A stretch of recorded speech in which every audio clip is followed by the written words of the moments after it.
Oke, welcome back to channel Kares Project. Ketemu lagi dengan gua Indri di sini. Kali ini gua mau ketemu dengan satu bintang tamu yang mempunyai pengalaman-pengalaman unik seputar perantauan dia. Siapa dia orangnya? Sebelum kita lanjut ke videonya, kita intro dulu guys.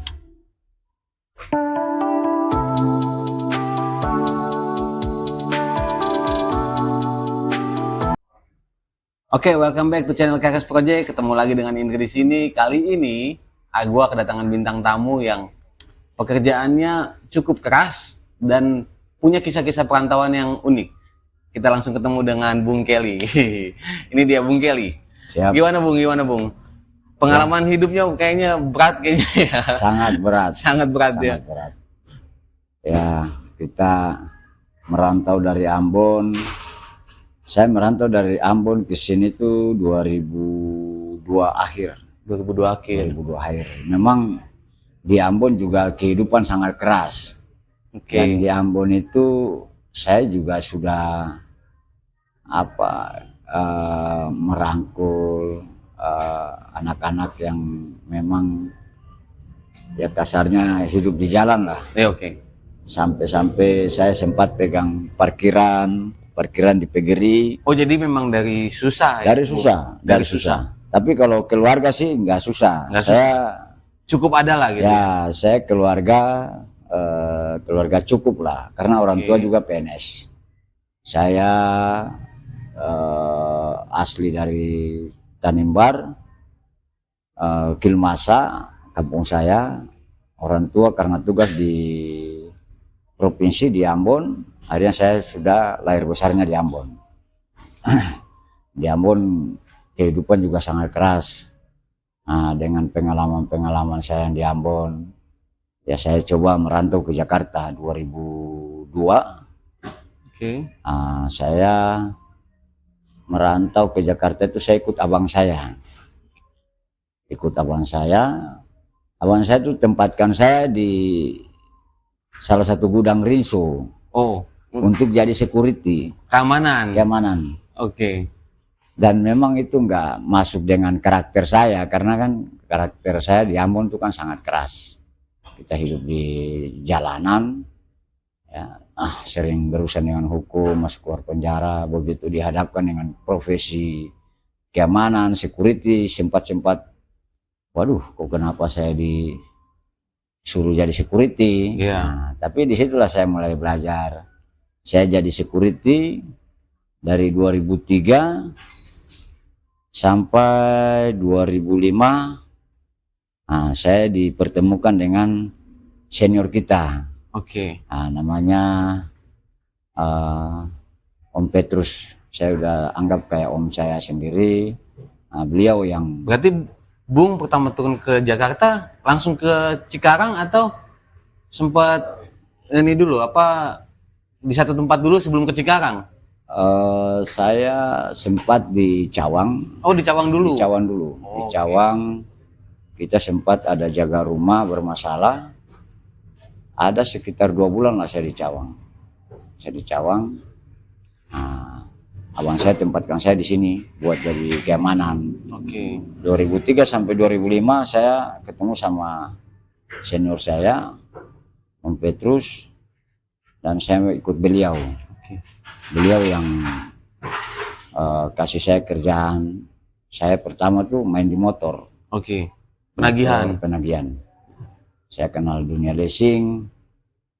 Saya main di motor. Ya, disitulah saya tahu arti kehidupan di kota Jakarta. Sangat keras. Dan saya punya prinsip, saya harus bisa makan di tanah Jakarta. Ya, betul. Dan saya nggak mau saya diinjak sama orang. Ya. Jadi itu dia cerita singkat dari Bung Kelly yang merantau dari susah sampai bisa dikatakan sukses lah sampai saat ini. Kira-kira Bung, kalau untuk sekarang Bung ini kan bekerja di penagihan, gitu kan, Kalau untuk lihat penagihan di zaman sekarang ini, apakah sama seperti Bung dulu waktu belajar atau sudah berbeda? Sebenarnya sama saja. Sama Kalau saja. untuk di lapangan itu sama sama kerasnya, cuman ada peraturan dari perbankan itu yang memang agak ketat ya. Ya. Karena dulu itu kan kita bisa ambil kerjaan hanya bermodalkan KTP, ijazah, kita individu ya. Dulu kan individu, kita bawa ke leasing, kita dikasih kerjaan, tapi sekarang nggak bisa. Kita harus punya bendera, kita punya PT, dan anggota pun harus punya SPPI. Oh, ya, sertifikasi betul. Nah, itu makanya itu ya yang ada perubahan aturan yang memang agak ketat, dan memang itu juga ya bagus buat kita semua. Iya, karena saling Khusus menjaga profesi gitu ya.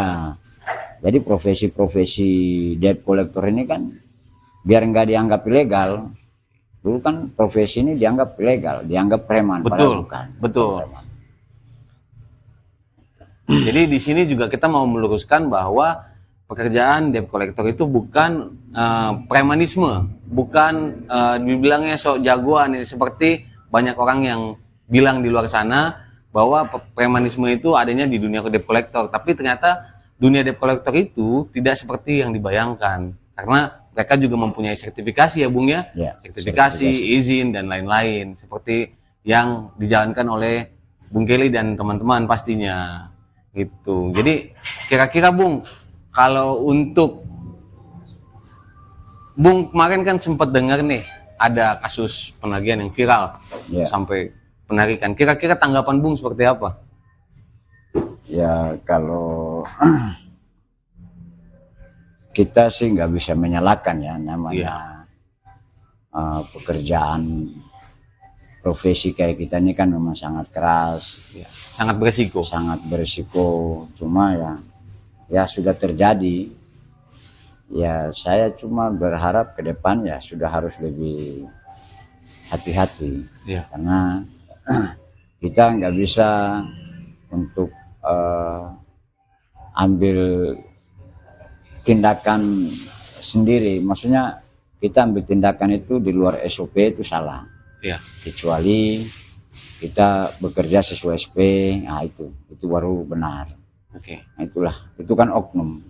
Bukan semua debt collector tidak bisa dipukul rata gitu ya. Jadi itu guys, jadi bukan berarti semua debt collector itu sama, karena kembali lagi itu oknum. Karena kalau memang debt collector yang benar pasti menjalankan SOP dengan baik, mempunyai izin dan lain-lain gitu. Bung, bisa nggak bagi-bagi cerita nih sukses Bung sampai saat ini nih, bisa sukses ini seperti apa? Bisa nggak bagi-bagi cerita buat kita? Ya, kalau sukses itu tergantung dari kita. Sukses itu kan bukan berarti kita banyak uang. Ya, betul. Sukses itu ketika kita mau membantu ya orang-orang yang membutuhkan. Betul. Itu yang namanya sukses. Kita harus banyak-banyaklah kita berbuat baik. Nah, itu kalau dibilang sukses, saya udah sukses. Cuma kalau saya pikir belum, karena belum ada adik-adik saya yang bisa sama kayak saya. Oh, jadi Bung punya kerinduan bahwa orang yang ikut Bung harus bisa seperti Bung. Harus bisa ya. Harus bisa. Tapi Bung bisa setenar itu di dunia leasing. Jadi buat teman-teman yang nggak tahu bahwa Bung Kelly ini namanya cukup famous, cukup terkenal di dunia leasing, terutama di Bekasi, Jakarta dan Cikarang. Jadi Bung punya cerita nggak Bung? Kenapa bisa terkenal itu gitu? Iya, karena dihadapkan dengan masalah, berbenturan di lapangan sama oknum-oknum ormas yang sering mengganggu pekerjaan saya. Ya, itu pasti saya lawan. Mengganggu dalam arti apa nih, Bung? Ya, ada anggota saya yang mereka sudah bekerja sesuai SOP, mereka mengamankan aset fidusia, mobil ataupun motor. Ada oknum-oknum ormas yang datang mau mengambil, Oke. ya, tanpa ada pembayaran ke pihak pembiayaan, ya. Oke. Ya saya nggak terima di situ. Akhirnya disitulah saya pasti lawan. Oke. Saya lawan. Selama Bung benar juga Ya. pasti Bung lawan. Karena lawan bukan berarti kita harus keras ya. Lawan bisa saja kan bisa dengan cara yang lebih baik, entah itu mediasi atau lainnya gitu Bung ya. Kurang lebih ya. Bukan berarti kita harus fight di lapangan. Ya. Jadi gitu.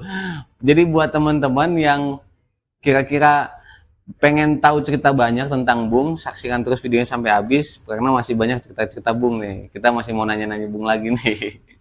Jadi Bung, kira-kira Bung sekarang punya ini ya, punya PT juga ya? Ya.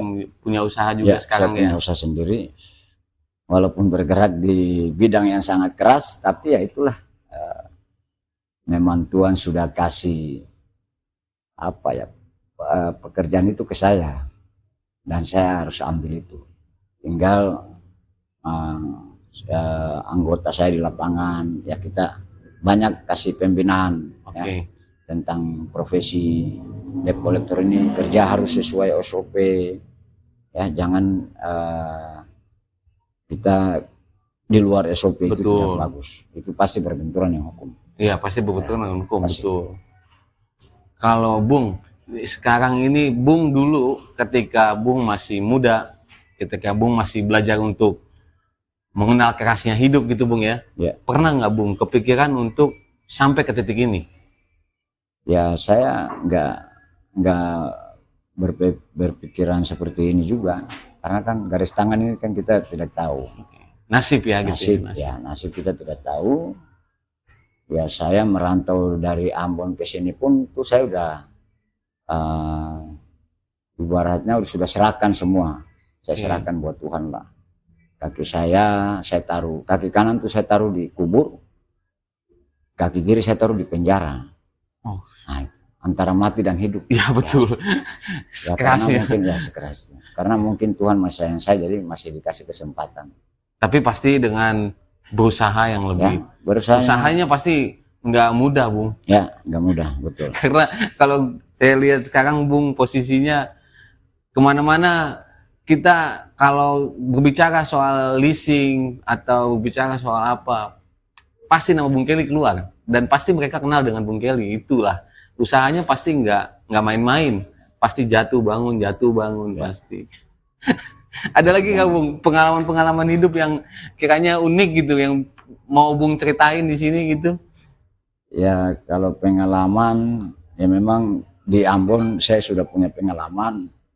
Saya sekolah juga nggak selesai karena terpengaruh dengan pergaulan bebas di kota. Jadi bukan karena tidak mampu, bukan. Karena pergaulan. Karena pergaulan. Kalau bilang tidak mampu, cukup. Bukan. Yang tadi kan saya ada keluarga cukup. PNS, ya, orang tua PNS. Akhirnya saya terpengaruh dengan pergaulan bebas. Nah disitulah saya mencari jati diri. Sampai pernah saya berurusan dengan hukum, tapi bukan kasus pencuri atau berkosa ya. Saya sempat masuk juga kasus pembunuhan.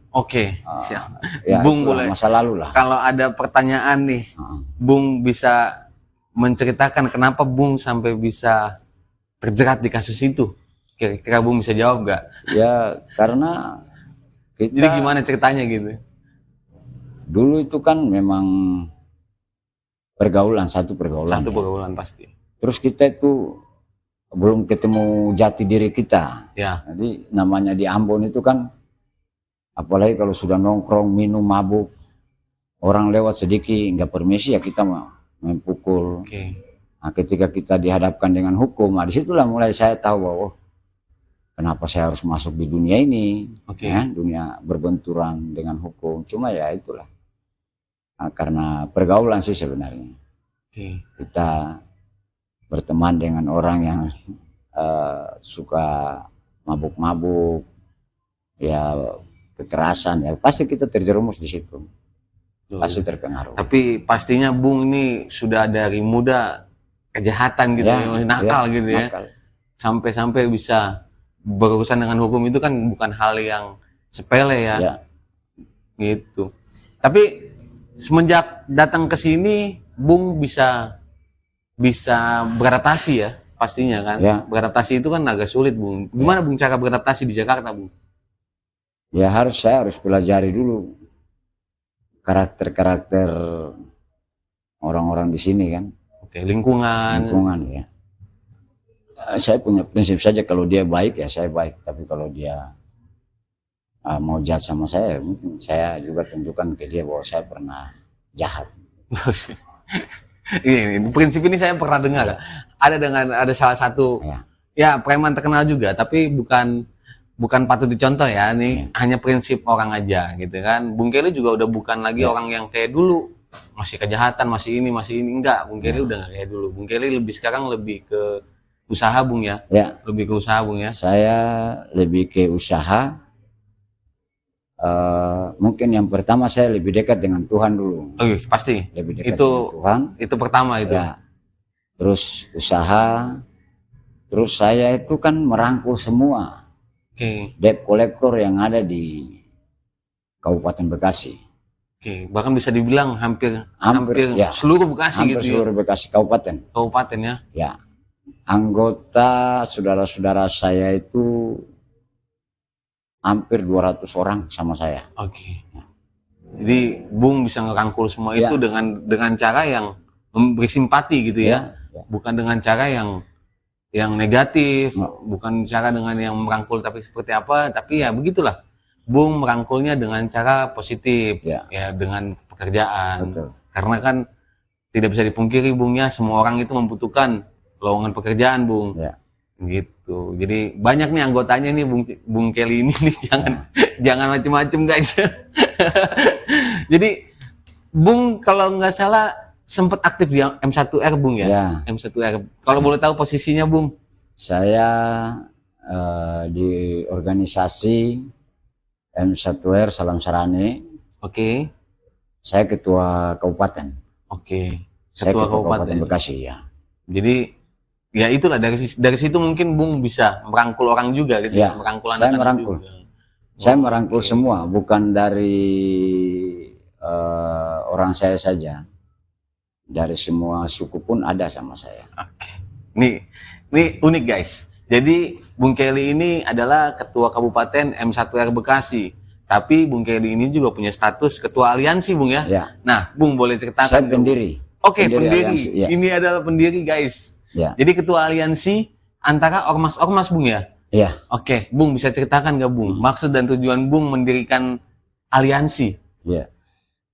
Jadi terbentuk aliansi ini karena apa ya, dibilang dulu itu saya termasuk tim paling kuat.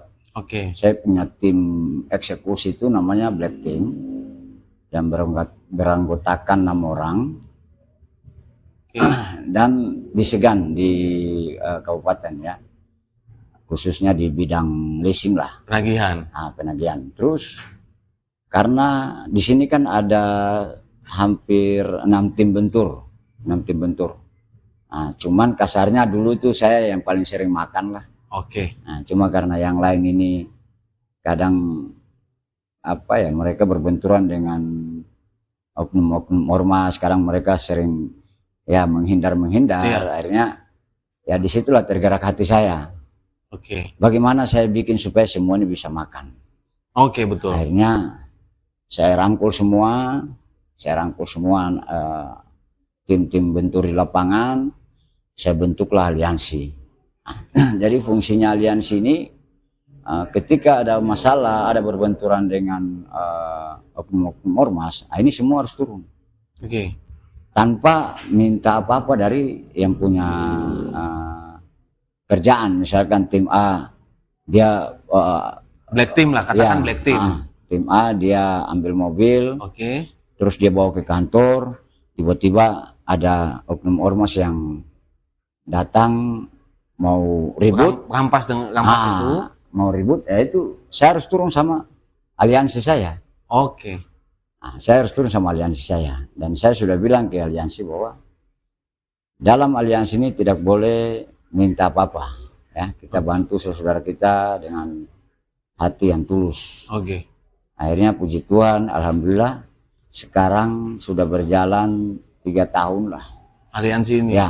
bisa berjalan itu 3 kalau tahun. boleh tahu Bung, sampai sekarang ini 3 tahun ya berarti ya? Ya. Sudah beranggotakan berapa ormas? Di aliansi ini ada 200 orang ya. 200 orang anggota. dengan Cuma di situ kan ada bermacam-macam organisasi. ya, macam-macam bendera lah ya. Bendera ada PP, ada GNBI, ada PBB. 90% saudara-saudara Medan PBB. Oh PBB, Ya. PBB karena jumlahnya mungkin lebih banyak Ya, mungkin ya. ya. Kalau untuk di Bekasi Jawa Ya. Barat ini kan Ya. dia lebih banyak. Oke. Tapi Oke guys, sorry tadi ada kendala sedikit karena kita nongkrongnya kan di cafe, jadi ada suara-suara blender. Oh ya nih, sekalian gua kenalin ini kita nongkrong di Kopimpin. Lokasinya ada di Cives, teman-teman yang mau cari tempat nongkrongan boleh langsung datang ke sini, tempatnya asik, adem, ada AC-nya. Juga kalau Sabtu dan malam Minggu gitu ya, malam Minggu ada live musiknya. Oke, Bung kita lanjut Bung. Ya. Lanjut yang tadi tuh, apa aliansi ya? Siap. Jadi Bung pimpin aliansi ya? Ya, saya pendiri beranggotakan 200-an. Sekaligus ketua Bung? Enggak, kalau ketua itu Oke. Bung Elisa, Oke. Elisa Lialisi.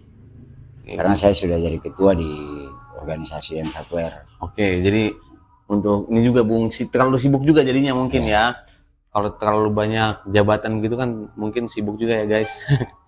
Jadi ya itulah salah satu apa ya bisa dibilang ya niat baik dari Bung Kelly bahwa menyatukan aliansi, karena kan kalau buat yang belum tahu bahwa teman-teman di lapangan ini kadang-kadang berbenturan dengan teman-teman yang lain nih, misalnya dari anggota A, dari anggota B, berbenturan di lapangan.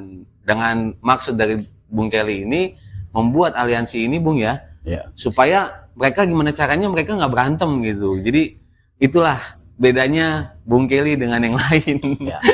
Gitu. Jadi Bung, ada lagi pengalaman-pengalaman lain yang kira-kira Bung bangun di Cikarang ini? Apa ya pengalaman? Ya pengalaman ya itu. Tapi Bung di Cikarang ini dari nol ya? Dari nol saya. Itu tadi yang tadi saya cerita, saya pernah jadi satpam. Saya kenal leasing itu 2005. Oke. Saya dipertemukan sama om saya, Om Petrus, dan om saya yang buka jalan buat saya. Oke. Sampai sekarang pun saya masih tetap sama beliau. Itu suhu lah. Kalau Om Petrus tonton senior itu. Sesepuh kita di Cikarang, khusus orang kita ya. Oke, jadi dia sempat ini juga Bung ya, istilahnya membimbing Bung Kelly ini sampai jadi orang di sini gitu ya. Oke, tapi bukan berarti guys, itu kan bahasanya seperti kita punya bantuan dari orang, tapi bukan berarti kalau kita nggak berusaha, kita jadi orang. Harus berusaha. Ya. Jadi tidak semudah kita punya orang dalam guys. Selain kita punya orang dalam, kita juga mesti berusaha. Gitu. Jadi Bung Kelly ini sekarang posisinya stay di Cikarang Bung? Atau? Saya stay di Cikarang. Kerja juga di Cikarang aja? Oke, buat teman-teman yang di Cikarang bisa mampir-mampir ketemu Bung Kelly. Orangnya good person lah istilahnya. Baik orangnya. Jadi itu aja pengalaman Bung di mengenai soal leasing Bung ya. Karena Bung ini juga kalau mau diceritakan mah banyak, nggak habis satu hari, nggak bisa satu hari pengalamannya. Karena hampir tiap hari Bung ya, berbenturan tuh hampir tiap hari Bung. Hampir setiap hari lah. Dulu ya, tapi sekarang sudah mulai kondusif. Sudah mulai kondusif karena kita sudah sama-sama menghargai, bukan takut. Oke. Dia menghargai saya menghargai dia. Oke. Dan didukung juga dengan aliansi tadi. Ya, didukung dengan aliansi. Jadi ya itulah, kita sama-sama menjaga saja. Oke. Menjaga. Berarti sebelum ada aliansi ini Bung, berarti kita Bung ini sering berbenturan dengan grup sebelah. Sering berbenturan. Oke. Ya harus berbenturan dulu baru bisa punya nama besar. Oke, pasti. Kalau nggak berbenturan orang nggak kenal saya di sini. Leasing juga nggak kenal saya kan. Iya benar. Karena saya berani berbenturan, saya berani tampil di depan. Dalam segi apapun saya harus ada. Oke. Makanya leasing bisa tahu nama saya. Oke. Yang bikin Bung bisa sekuat itu dan setebal itu nyalinya untuk tampil Bung, apa Bung? Apakah keluarga yang di belakang? Ya, satu berkat ya doa dari istri ya, istri yang selalu mendukung dalam profesi saya, anak, terus kedua itu rekan-rekan saya, Oke. aliansi inilah yang Ya. bikin kuat saya juga sampai sekarang masih berjalan. Jadi pasti butuh dukungan juga Ya, dari butuh dari dukungan. tim ya Bung Ya, ya. harus. Dari tim, dari keluarga Ya. pasti ada dukungan. Karena kalau kita sendiri kan nggak kuat juga kan. Oke.